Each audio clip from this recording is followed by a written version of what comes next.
एक समय एक राजा साहब अपने राज्य में भक्ति भी करते थे और अपने सभी प्रजा को बहुत ही ध्यान रखा करते थे।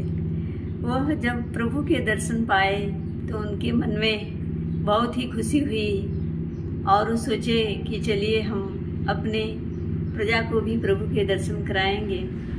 इसलिए वह राजा जब दूसरे दिन गया मंदिर में तो वो प्रभु के दर्शन करके और प्रभु से बहुत ही प्रार्थना किए कि हे प्रभु, आप मेरे प्रजा को भी एक बार दर्शन दे देते तो हमारे सभी प्रजा सुखी होकर के और आपकी भक्ति में लीन रहते। तो प्रभु ने कहा, नहीं, जो आप हैं वो प्रजा नहीं है। लेकिन फिर भी राजा साहब माने नहीं, बोले कि नहीं प्रभु, हम प्रजा को अपने से भी बेटर समझते हैं। अब जैसे ही वो प्रभु बोले कि ठीक है, शिष्य जब इतना कोशिश किया तो प्रभु राजी हो गए और बोले कि ठीक है, अगले दिन आप अपनी प्रजा को लेके 10 बजे तक मंदिर में आ जाना। प्रभु की यह खबर सुनकर के वो राजा बहुत खुश हुए। अपने नगर में जाकर के और ढोल बजवा दिए कि कल 9 बजे तक सभी प्रजा हमारे दरवाजे पर आ जाएंगे। प्रभु से मिलना है तो हम सबको मंदिर ले चलेंगे। और सभी प्रजा तैयार हो गई। सुबह होते ही प्रजा की भीड़ राजा के दरवाजे पर लग गई और जैसे ही 9-10 बजे प्रभु के दर्शन के लिए सभी प्रजा को लेकर के राजा साहब मंदिर की तरफ चल पड़े। जैसे ही राजा साहब कुछ दूर पहुँचे तो वहाँ देख रहे हैं प्रजा सब कि एक बगीचे में बहुत सारे रुपये पैसे की भीड़ लगी, ढेर इकट्ठा पड़ी थी। अब वहाँ कुछ प्रजा सोचने लगी कि मेरे ऊपर तो इतना सारे कर्ज हैं, मैं नहीं आज जा रहा हूँ। राजा साहब बहुत कोशिश किए, बोले चलिए प्रजा, आपको प्रभु ने बुलाए हैं साक्षात दर्शन देने के लिए। प्रजा बोली कि ठीक है राजा साहब, चलिए।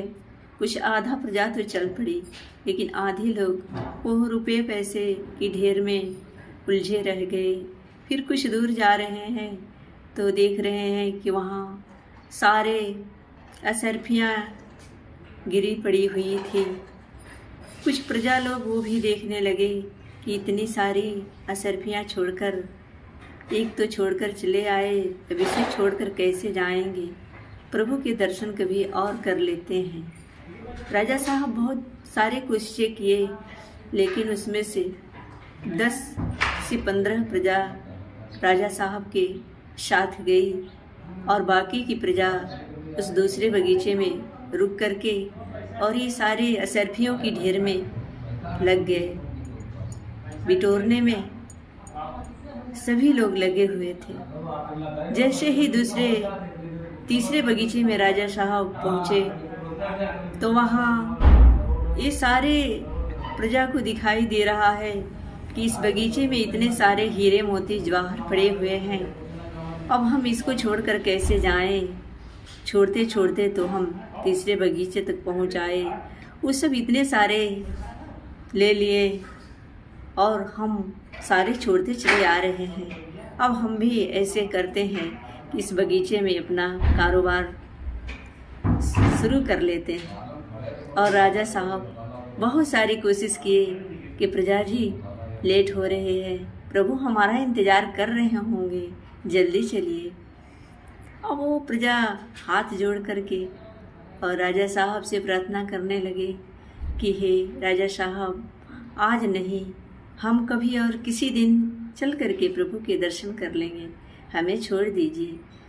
फिर राजा साहब अपनी हार मान करके अकेले ही उस मंदिर में प्रवेश किए। जैसे ही प्रवेश किए, प्रभु पहले से ही इंतजार में खड़े थे, देर हो गई थी। प्रभु कह रहे हैं, कहो राजा साहब, आपकी सभी प्रजा किधर हैं? बहुत देर से हम इंतजार कर रहे हैं।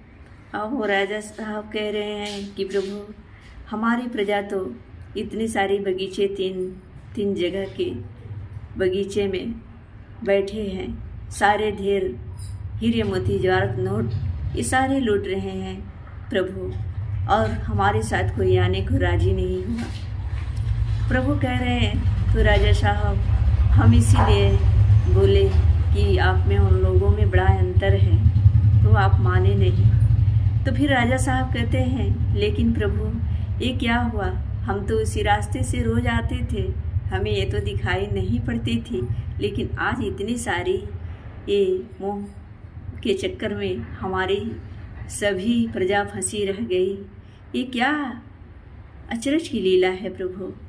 तो प्रभु कह रहे हैं कि जो आप अचरज का लीला समझ रहे हो वही ये दुनिया है। जैसे हम और आप हैं कि इस दुनिया में उलझे हुए सारे उम्र 100 साल के गंवा देते हैं, हीरे मोती सुख शांति मतलब तमाम उलझने, कुछ ऐसे परिवार की उलझन, कुछ वैसे मतलब प्रभु की भक्ति में नहीं कदम बढ़ा पा रहे हैं। और वो भगवान समझा रहे हैं कि देखिए वो आपको इसलिए दिखाई नहीं पड़ती थी कि आपको सिर्फ मैं दिखाई पड़ रहा हूँ, इसलिए आप दुनिया से ऊपर हैं, माया से ऊपर उठे हुए हैं, इसलिए आप माया में नहीं फंसेंगे, आप सीधे मेरे चरणों में आ जाते हैं। और ये दुनिया ही है जो वो सरफिया लूट रहे हैं और अपना हीरा ऐसा जन्म गंवा करके फिर वो 84 के चक्कर में पलटा खाने लगते हैं। इसलिए हमें प्रभु के चरणों में सभी को जोड़ना चाहिए और प्रभु की भक्ति करना चाहिए, तभी तो हमारा लोक सुखी परलोक सुहेला होगा। प्यार से बोलिए जी, धन निरंकार जी महापुरुषों जी।